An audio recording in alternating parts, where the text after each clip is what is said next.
welcome to Cry, Scream, Relax. So today I'm going to talk about loneliness, and I'm going to talk about it from the perspective of being a single parent and having a severely autistic child. So I think the first one that every autistic parent will agree with is the lack of support. The lack of support that you get from friends and family can make it feel like you are so lonely and isolated. And I'm not saying that it's friends and family's fault, because they just don't understand. If they're not living in your shoes daily, they don't see how hard it is.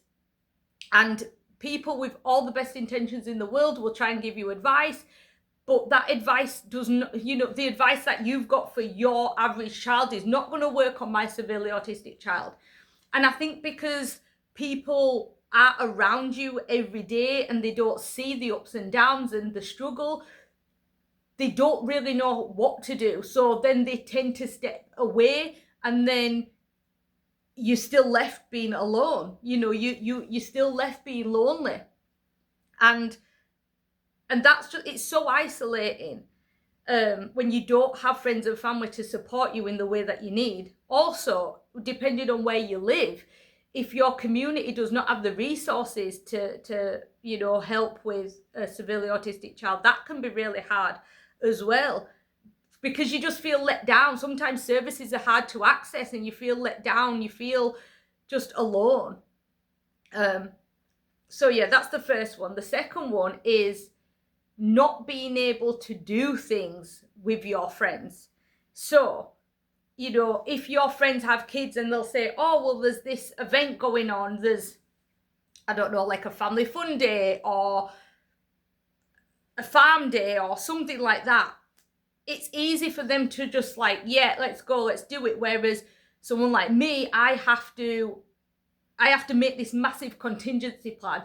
I have to think about where we're going, what's going to happen. I think about all the scenarios that have happened in the past and how am I going to fix that this time, and what mistakes did I do last time and we're not going to do them this time, And the sad thing about it is most people just, they can see something and just be like, oh, let's go here. Whereas I'm like, well, my child hates animals, absolutely hates animals, will scream, cry. It's a pointless thing. There's no point trying to shove him into an environment that he does not like. He hates getting wet, absolutely hates getting wet. One little speck on his pants and that is it. He's going to take his pants off in public because he doesn't have the sense of social awareness. So, I have to think, like, how many pairs of pants am I going to take, because is this place completely outdoors? Does it have any, shelter? Is it indoors? All these type of things. He hates the sand. So, a beach day is out of the question. So sometimes you feel so isolated because you can't actually go and participate and enjoy the things that your friends are doing with their children. So, that is very lonely. But then on the opposite side to that is, I started having my kids' dad started taking the kids on a weekend. And when that happened, I was like, okay, so, now I've got my weekends to myself. And when you have a severely autistic child that you are looking after all the time, and then you've got a 7-year-old that is constantly blah, blah, blah, blah, blah, blah, blah, blah, blah, blah, in your ear, you crave adult stimulation. You need adult conversation. Please talk to me about something other than cartoons, And it's hard then, because now I've got my weekends free, but not all my friends have their kids, so they don't have their weekends free. So I might want to go do something that is an adult thing and they can't go because they've got to plan a babysitter and they've got to get back for a certain time. And and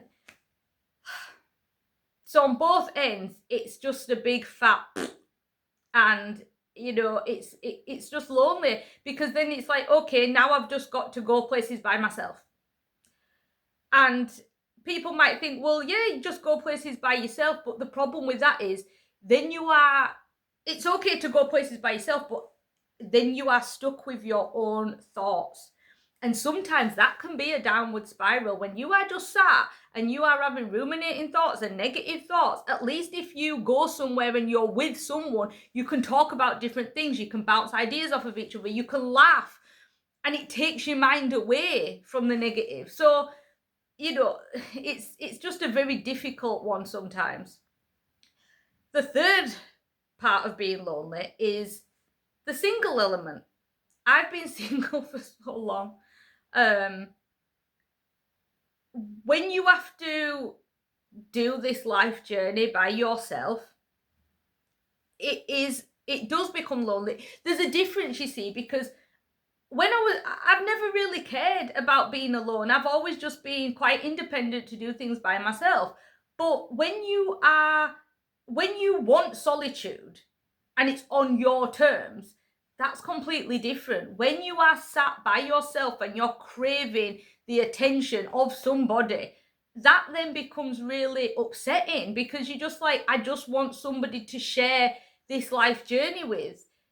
I want to be loved unconditionally. I want somebody to just give me a hug and say, it's okay, we've got this, we're in it together, sort of thing. And it's difficult. It is very difficult. And I understand that it is not for everybody. And I think, that's being realistic. For somebody to come into my life where I have 3 children, one of them is severely autistic, it is not for everybody.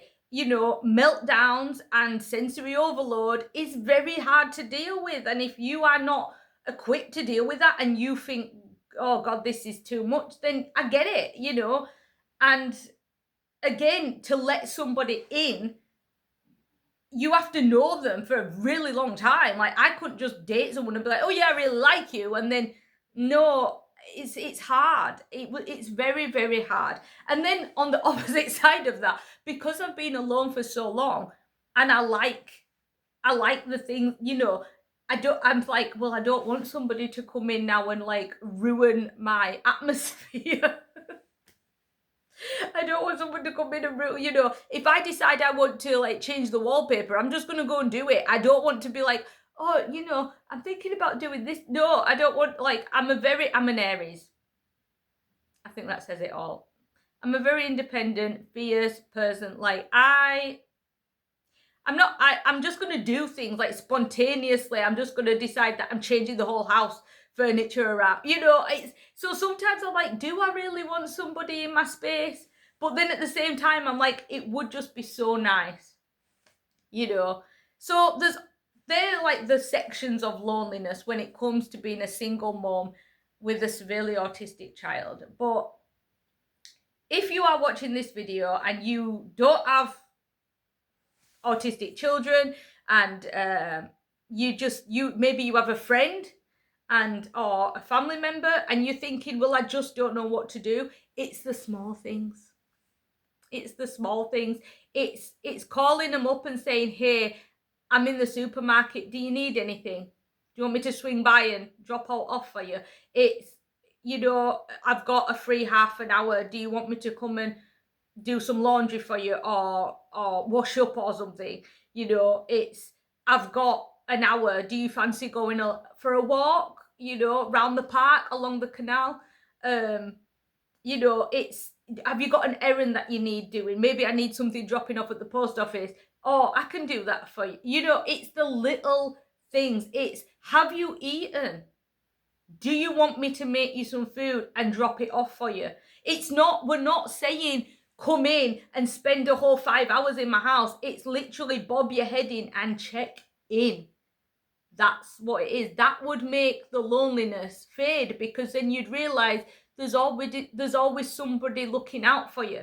And even though, and the thing is, I know that everyone's busy.